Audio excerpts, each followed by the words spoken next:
और बारूद।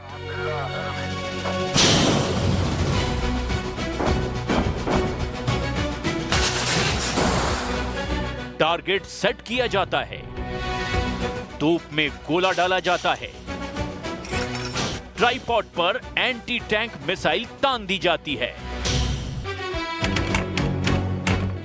और फिर आता है ऑर्डर।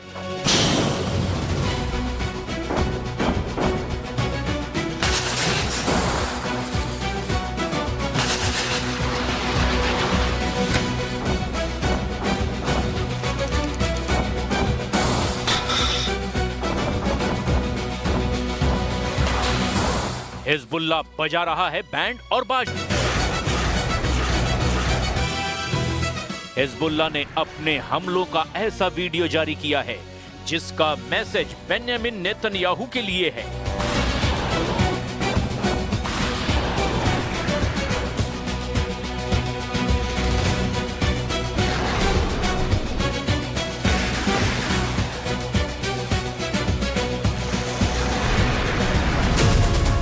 इसे ही हिजबुल्लाह का बैंड, बाजा और बारूद कहा जा रहा है।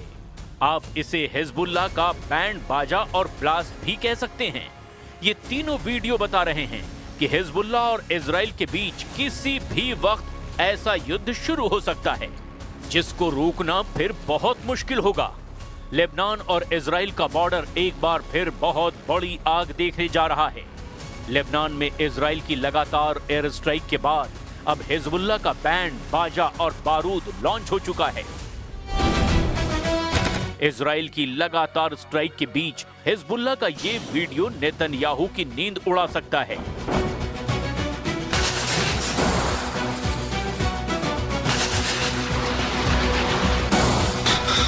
क्योंकि बैंड, बाजा और बारूद, हिजबुल्लाह ने ये ऐसा फॉर्मूला तैयार किया है जो एंटी एयरक्राफ्ट मिसाइल से न सिर्फ इजराइल की एयरफोर्स को चैलेंज कर रहा है,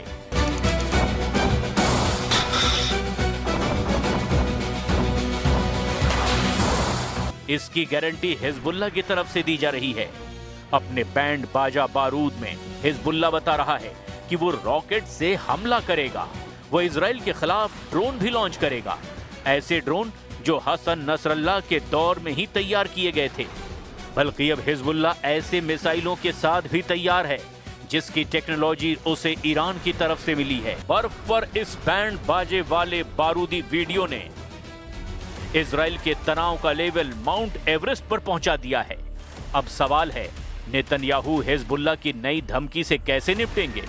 क्या वो लेबनान पर एयर स्ट्राइक जारी रखेंगे या अब ग्राउंड ऑपरेशन के लिए इजरायली फौज को ऑर्डर दिया जाएगा कि जाओ बेरूत की तरफ कूच करो और खत्म कर दो हिजबुल्लाह को, तोड़ डालो नईम कासिम की कमर ताकि फिर कोई मिलिशिया इजराइल की तरफ आंख उठाकर न देख पाए। ये दक्षिण लेबनान का जबा इलाका है। इजराइल ने यहां पर एयर स्ट्राइक की है। उसका दावा है कि हिजबुल्लाह के ठिकानों को तबाह किया गया है। पहले वार्निंग दी गई और फिर यहां इमारतों पर हवाई बमबारी शुरू हो गई। साफ नजर आ रहा है कि नेतन्याहू ने लेबनान में गाजा मॉडल लागू कर दिया है। जिस तरह से इजराइल ने गाजा को मिट्टी में मिलाया है, अब वही मॉडल लेबनान में तेजी से लागू किया जा रहा है। नेतन्याहू हिजबुल्लाह को बताना चाहते हैं कि हमास को मारने के लिए जो बमबारी गाजा में की गई, अब हिजबुल्लाह के खिलाफ वही मॉडल लेबनान में लागू किया जा रहा है। इजराइल के लगातार हमलों के बीच लेबनान की सरकार का बैकफुट पर रहना, ये बात हिजबुल्लाह को बर्दाश्त नहीं हो रही।